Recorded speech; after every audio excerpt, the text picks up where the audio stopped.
La doctrina de la resurrección de los muertos, proclamada como verdad central por muchas religiones, especialmente el cristianismo, afirma que los cuerpos de todos los seres humanos volverán a la vida al final de los tiempos.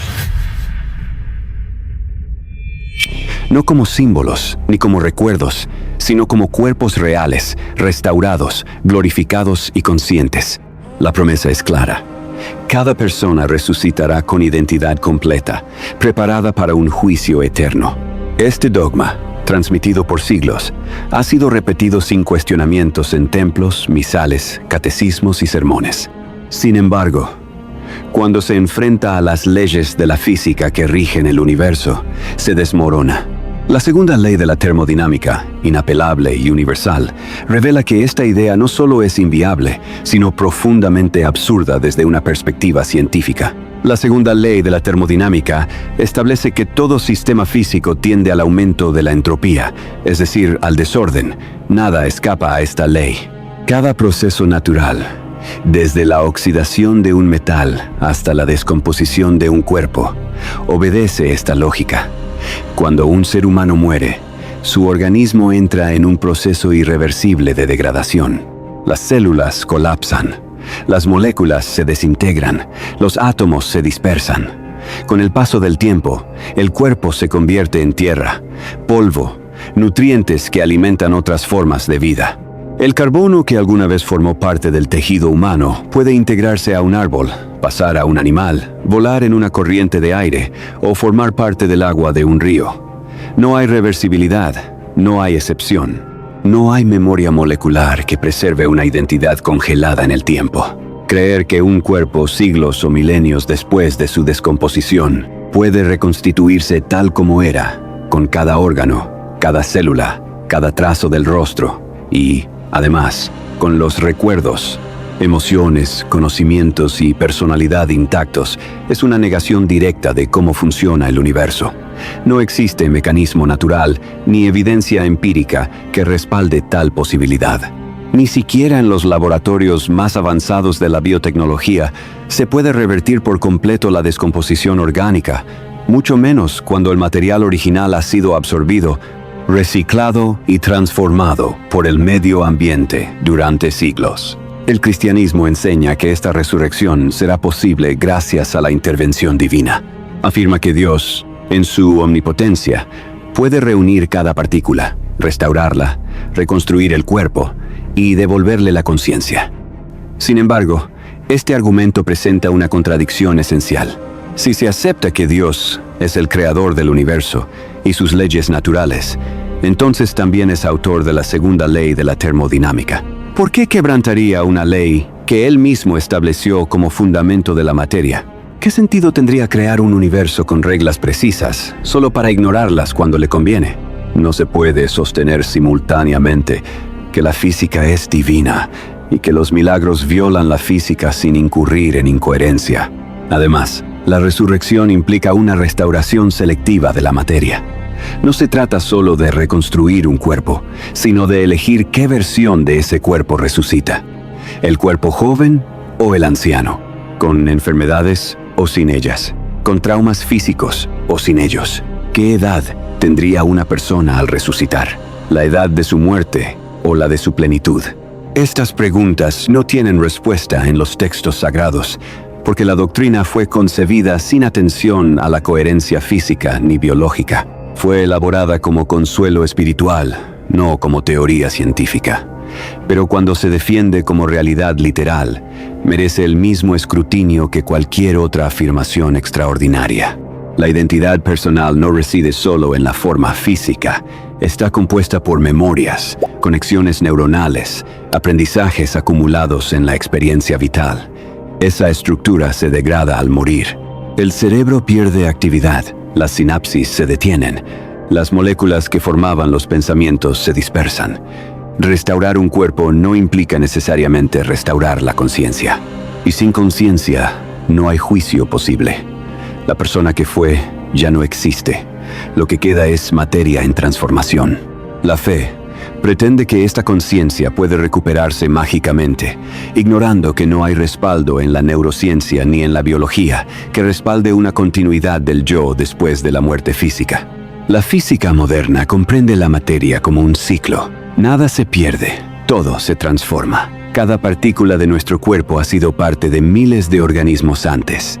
Respiramos átomos que estuvieron en dinosaurios, en árboles antiguos, en otros seres humanos. Esa materia compartida no puede pertenecer simultáneamente a distintas identidades resucitadas. ¿Quién tiene derecho al mismo átomo en la resurrección? ¿Cómo se decide qué partícula regresa a qué cuerpo? Estas preguntas no son triviales. Revelan la imposibilidad de una restauración física individualizada en un universo donde todo está conectado y reciclado. Además, existen muertos cuyos cuerpos fueron incinerados, explotados, desintegrados en catástrofes, consumidos por otros seres vivos. ¿Cómo se reconstituye lo que fue destruido por completo? ¿Cómo se restauran cuerpos cuyos componentes ya son parte de múltiples ecosistemas? La respuesta religiosa, siempre evasiva, apela a lo milagroso, a lo sobrenatural. Pero eso no resuelve nada. Solo desplaza el problema fuera del alcance de la razón. Pedir fe frente a una imposibilidad lógica no es virtud, es negación. La ciencia no opera así. La ciencia exige pruebas, coherencia, explicación. Incluso si Dios pudiera, por acto de voluntad, revertir el proceso entrópico, el problema no desaparece. Un universo donde la resurrección es posible implica una violación sistemática de la conservación de la energía. Volver a levantar millones de cuerpos implica crear orden a partir del desorden, invertir procesos naturales, reorganizar materia, reinstalar la conciencia. Todo eso requiere energía. ¿De dónde proviene? ¿Cuál es el mecanismo? Nada se dice, nada se explica, solo se repite. Para Dios, nada es imposible. Pero afirmar eso no responde a la pregunta. Es una excusa disfrazada de fe. La entropía no es una teoría opcional. Es un principio comprobado miles de veces. Rige la expansión del universo, la degradación de los sistemas, el flujo del tiempo. La flecha del tiempo apunta siempre hacia el desorden. La muerte, en este contexto, no es una anomalía, sino la expresión natural de ese proceso. La vida surge momentáneamente como una organización local de energía, pero está condenada a disiparse. Lo que los creyentes llaman milagro, la física lo llama violación de leyes. Y no existe un solo caso documentado de reversión entrópica espontánea en sistemas cerrados como el cuerpo humano. Algunos intentan salvar la idea recurriendo a la resurrección espiritual, no física, pero eso anula el sentido original del dogma cristiano. La doctrina habla de cuerpos reales, no de almas simbólicas. Jesús, según los evangelios, resucitó con cuerpo, comió con sus discípulos, mostró sus heridas. No fue una visión ni una metáfora, la promesa es literal. Cuerpos saliendo de tumbas, huesos recuperando carne, muertos volviendo a caminar. Si se renuncia a esa literalidad, se cambia la fe. Se convierte en poesía, no en teología. Pero el cristianismo insiste en la realidad física de la resurrección, no admite interpretaciones modernas que lo desactiven. En este punto, la contradicción es insostenible. O se acepta la física o se la niega. No hay término medio. La resurrección no puede coexistir con la termodinámica. Son mutuamente excluyentes. Y si uno afirma que Dios puede suspender las leyes naturales a voluntad, entonces nada tiene sentido. Se convierte en un universo caprichoso, impredecible, donde la coherencia es una ilusión. Pero la ciencia no observa eso. Observa regularidad, causalidad, repetibilidad. El universo funciona porque sus leyes se cumplen. Si Dios las viola, las destruye. Si las destruye, la realidad colapsa. La idea de resurrección vista desde la historia revela su origen humano. Surgió como consuelo ante la muerte, como promesa de justicia, como reacción frente al dolor de perder seres queridos. No nació de observación ni de experimentación. Nació de necesidad emocional. Por eso se encuentra en muchas culturas, con distintas versiones. La religión la convirtió en dogma, pero eso no le dio validez. Solo autoridad. Autoridad basada en la repetición, en el miedo, en la esperanza, no en la evidencia. El mito del regreso de los muertos persiste porque calma el terror a la desaparición definitiva, pero calma no es verdad.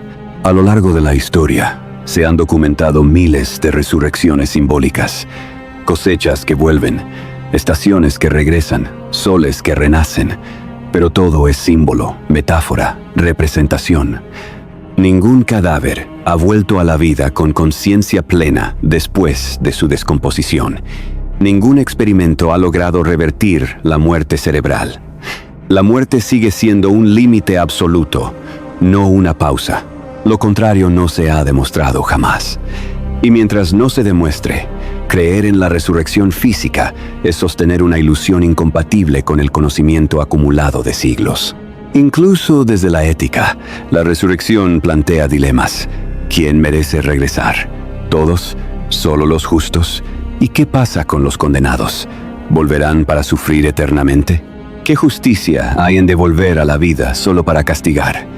¿Qué sentido tiene crear un mundo donde la muerte no es el fin, pero el regreso es dolor? La resurrección no resuelve el problema del mal, lo amplifica. Promete eternidad sin garantías de paz y construye un escenario donde el juicio eterno reemplaza la compasión por venganza divina. Aceptar que la vida y la muerte son parte del mismo ciclo no necesita mitos. La ciencia revela que no desaparecemos, nos transformamos. Lo que fuimos sigue en el aire, en el agua, en otros seres vivos. No hay alma flotando, pero sí legado molecular. Eso no es menos hermoso, es más real, es más justo. Nadie regresa como premio ni como castigo. Todos volvemos a la Tierra. Todos formamos parte del tejido cósmico. No hay resurrección, pero hay permanencia. No hay juicio, pero hay impacto. No hay milagro, pero hay conexión. Negar la segunda ley de la termodinámica para sostener la fe es cerrar los ojos al mundo tal como es. Es preferir la ilusión al entendimiento. Es creer que la promesa vale más que la realidad. Pero la verdad no necesita esperanzas eternas. Solo necesita ser comprendida. Y la comprensión nos libera del miedo. La resurrección, en cambio, lo perpetúa. Nos obliga a vivir esperando un retorno que nunca llega y a temer un castigo que nadie puede comprobar. Por eso, el concepto de resurrección física no sobrevive al análisis racional. Se quiebra frente a la ciencia, frente a la física, frente a la realidad. La termodinámica no permite excepciones. Y si Dios la creó, entonces también Él se somete a sus leyes. De lo contrario, no es un universo, es un teatro arbitrario. La verdadera comprensión de la vida no requiere milagros imposibles. Requiere aceptar que morir no es desaparecer, sino transformarse, y que la memoria, la obra y el legado son más poderosos que cualquier tumba vacía.